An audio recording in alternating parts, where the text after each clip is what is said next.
Hello friends, स्वागत है आप सभी का हमारे यूट्यूब चैनल में। तो फ्रेंड्स, जो कि देख रहे हैं कि जब से सुप्रीम कोर्ट का ऑर्डर आया है, तब से आप लोग दिमाग में बहुत सारे क्वेश्चंस टहल रहे हैं।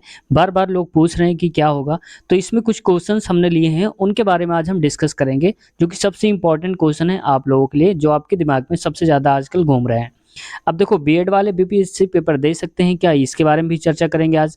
और एग्ज़ाम डेट क्या आगे बढ़ सकती है? जो 24 से शुरू होने वाले एग्ज़ाम बीपीएससी के, वो भी क्या आगे बढ़ जाएगी? बीपीएससी ने क्या इसके रिगार्डिंग नया नोटिस निकाला हुआ है कि बीएड वालों का क्या होगा? इसके बारे में क्या कुछ कहा है, ये हम जानेंगे।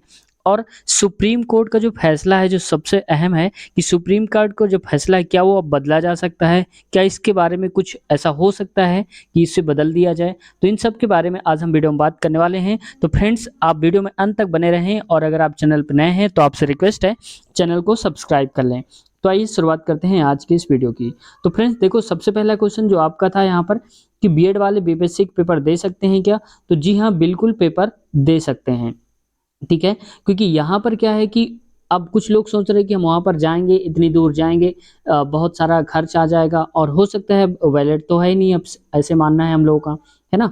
तो यहाँ पर मैं कहना चाहूँगा, अगर आप बिहार के रहने वाले हैं, या बिहार के आस-पास कहीं जिला के रहने वाले हैं, या फिर आपने जो टिकट है वो बुक करा ली है रेलवे की, अब कन्फर्म कर ली है, तो आप बिल्कुल भी जाइए, क्योंकि आप बुक तो करा ही चुके हैं, तो कैंसल मत करिए, बिल्कुल भी जाइए। और ख़ासकर उन लोगों को बिल्कुल भी जाना चाहिए जो आस-पास वहाँ के रहने वाले हैं, जो बिहार के हैं या उसके आस-पास यूपी के हैं, तो यूपी बिहार बॉर्डर के, उनको भी जाना चाहिए।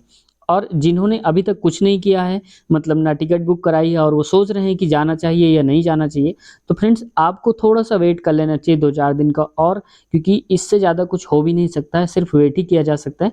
तो अगला क्वेश्चन देखते हैं, आपका जो सबसे ज़्यादा पूछने आने वाला है कि क्या जो एग्ज़ाम डेट है, वो आगे बढ़ेगी क्या? तो देखो फ्रेंड्स, एग्ज़ाम डेट जो है वो आगे बिल्कुल भी नहीं बढ़ेगी। क्यों नहीं बढ़ेगी? क्योंकि मैं इसका ऑफ़िशियल आपको प्रूफ़ दिखा देता हूँ यहाँ पर। तो फ्रेंड्स, यहाँ पर मैंने क्या कर लिया है, ट्विटर में आ गया हूँ मैंने ओपन कर लिया है। अतुल प्रसाद जो कि बीपीएससी के हेड हैं, उन्होंने क्या करा है, ट्वीट करा है कि एज़ ऑफ नाउ फिलहाल के लिए there is neither any stay, ना तो किसी प्रकार की कोई रोक लगाई गई है, nor any plan to state, और ना ही इसे रोकने का कोई प्लान है। मतलब जो एग्ज़ाम की डेट है, वो जैसी डेट है वैसे ही रहेगी, उसमें कोई बदलाव नहीं होगा। और बीएड, डीएलएड, बीटीसी जो हैं, वो सबको एग्ज़ाम देने का मौका दिया जाएगा। ऐसा बिल्कुल भी नहीं है कि कोई निकाला जाए। तो एग्ज़ाम जो है वो अपने फिक्स समय पे होगा। जिसका जो भी एडमिट कार्ड था, थोड़ा-सा चेंज ज़रूर हुआ है। आप एक बार फिर से देख लीजिएगा वेबसाइट में जाकर के, वहाँ पर क्या-क्या चेंजेज़ हो गए हैं आपके एडमिट कार्ड के रिकॉर्डिंग। तो आपको अब देखो फ्रेंड्स, यहाँ पर क्या है कि बीपीएससी का अगला क्वेश्चन जो हम लेते हैं, आपका जो सबसे ज़्यादा रहता है, बीपीएससी का नया नोटिस क्या आया है? क्योंकि सबके दिमाग में उसी दिन से यही चल रहा है कि बीपीएससी क्यों नहीं कुछ आखिर बोल रहा है बीएड वालों के तर्क पर, कि उन्हें जाना चाहिए, नहीं जाना चाहिए, क्योंकि पेपर की जो डेट है बहुत नज़दीक है। तो देखो, बीपीएससी ने ऐसा कोई भी नोटिस नहीं निकाला हुआ है, क्योंकि कि बीएड वालों को क्या करना चाहिए, नहीं जाना चाहिए या जाना चाहिए। तो इसमें कुछ नहीं निकाला है, इसका मतलब कि आपको जाना चाहिए। अगर आपने कन्फर्म कर लिया, हमने पहले बता दिया। और इसके अकॉर्डिंग क्या है कि नोटिस हाँ ज़रूर निकाला है बीपीएससी ने, लेकिन बीएड की रिगार्डिंग नहीं निकाला है। उन्होंने एडमिट कार्ड को लेकर निकाला है कि क्या-क्या चीज़ें होनी चाहिए एडमिट कार्ड में, क्या-क्या फ़ोटो अपलोड करनी कैसे, वो सब चीज़ें बोली है। लेकिन बीएड और बीटीसी की जो विवाद है, या जिस पे फैसला है, इसके बारे में कुछ नहीं बोला है। किसने? बीपीएससी ने। तो इसलिए कह रहे हैं कि थोड़ा-सा आपको वेट करना चाहिए। अब आपका जो अगला क्वेश्चन है, ये सबसे अहम है, सबसे इम्पोर्टेंट जो क्वेश्चन है, वो ये है कि क्या सुप्रीम कोर्ट का जो फैसला है, वो बदला जा सकता है? तो जी हाँ, बिल्कुल बदला जा सकता है। ठीक है? कैसे बदला जा सकता है? देखो, सुप्रीम कोर्ट जो होता है वो सबसे हायर होता है, सबसे ऊँचा होता है। उसका जो भी ऑर्डर होता है वो सबको फ़ॉलो करना होता है।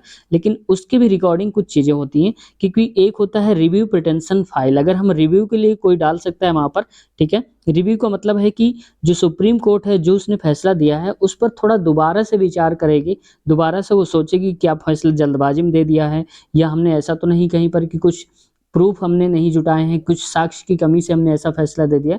तो ये होता है कि उससे आप रिक्वेस्ट कर सकते हैं रिव्यू के लिए, कि आप एक बार फिर से आप विचार कर लीजिए जो भी आपने फ़ैसला दिया है।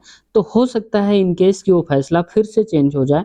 लेकिन फ्रेंड्स, सच्चाई ये है ये जो प्रेशर होता है, ये गवर्नमेंट पे डिपेंड है, और गवर्नमेंट कौन सी? या तो सेंट्रल वाली, या फिर कोई सी स्टेट वाली, ठीक है। मेन क्या है कि सेंट्रल गवर्नमेंट अगर हस्तक्षेप कर देगी बीच में कि नहीं हम एक काम ऐसा कुछ निकालेंगे, ऐसा कुछ कोर्स कराएंगे, जैसे पिछली बार ब्रिज कोर्स हुआ था, ऐसा वो कुछ बहाना बना दे या ऐसा कुछ बोल दे कि हम आपका कहना मानते हैं कि जो एलिजिबल नहीं है, लेकिन हम इनको कोर्स करा करके प्राइमरी में भर्ती करा सकते हैं, तो ऐसा हो सकता है, ठीक है। और दूसरा क्या हो सकता है, मान लो कि हम बिहार ले लेते हैं। अब मान लो बिहार में क्या है कि अगले साल चुनाव भी हैं, तो ये भी देखना है बिहार गवर्नमेंट को कि उन्हें अपना चुनाव मुद्दा भी सँभालना है, वोट बैंक भी सँभालना है। तो इस वजह से हो सकता है कि जो नीतीश कुमार हैं, वो ये कह दें, हमारे पास जो डीएलएड वालों की जो जनसंख्या है, वो कम है, क्योंकि हमने पद बहुत सारे निकाले हुए हैं। अगर देखा जाए तो करीबन-करीबन 80,000 है, मोटा-मोटा मान लें, थोड़ा ही बहुत कम है। तो वो हो सकता है कि कुछ बहाना बना दें जो नीतीश कुमार हैं, वो ये कह दें कि हमारे यहाँ पर्याप्त जो डीएलएड वाले कैंडिडेट हैं वो नहीं है, इस वजह से हम बीएड वालों को लेना चाह रहे हैं और इस वजह से हम बीएड को ले रहे हैं। ऐसा क्यों? क्योंकि जब आपको याद होगा कि यूपी में जब वैकेंसी आई थी 2018 में आई थी, आपको याद होगा दिसंबर में, तो उसमें भी 69,000 वैकेंसी आई थी यहाँ पर। और इसके बाद भी गवर्नमेंट ने बोला था, क्योंकि गवर्नमेंट है यूपी गवर्नमेंट, उसने क्या करा था कि उसने कहा था कि हम एक ब्रिज कोर्स कराएँगे 6 महीने का और हम जो बीएड वाले हैं, उनको हम वहाँ पर एलिजिबल करा दे रहे हैं। तो ऐसा हो सकता है कि जो पूरी तरह से डिपेंड है कि वो बिहार गवर्नमेंट इस पर क्या एक्शन लेती है, और उम्मीद है कि पॉजिटिव एक्शन लेगी, क्योंकि उसका वोट बैंक जो है वो सबके लिए बराबर है, क्योंकि बीएड वालों की जनसंख्या बहुत ज़्यादा है। तो ऐसे में अगर बीएड बाहर होता है तो बहुत वोट बैंकिंग में नेगेटिव फ़र्क पड़ेगा। तो इस वजह से उम्मीद है ऐसा कि कुछ नीतीश कुमार ऐसा लेकर के आएँगे कि कोई कोर्स हो या कुछ ऐसा बहाना लेकर के आएँगे जिससे उनको बीएड वालों को भी शामिल किया जाए। तो अभी के लिए आपको उम्मीद बना के रखना है और जो पेपर है आपको देने जाना चाहिए, ये मैं अंत तक कहना चाहूँगा। और फिलहाल फिर भी अगर किसी को कोई क्वेरी है, कोई समस्या है, तो आप कमेंट बॉक्स में कमेंट कर सकते हैं। तो फ्रेंड्स, अगर आप चैनल पे नए हैं तो आपसे रिक्वेस्ट है चैनल को सब्सक्राइब कर लें। नेक्स्ट वीडियो में, तब तक के लिए टेक केयर, बाय बाय।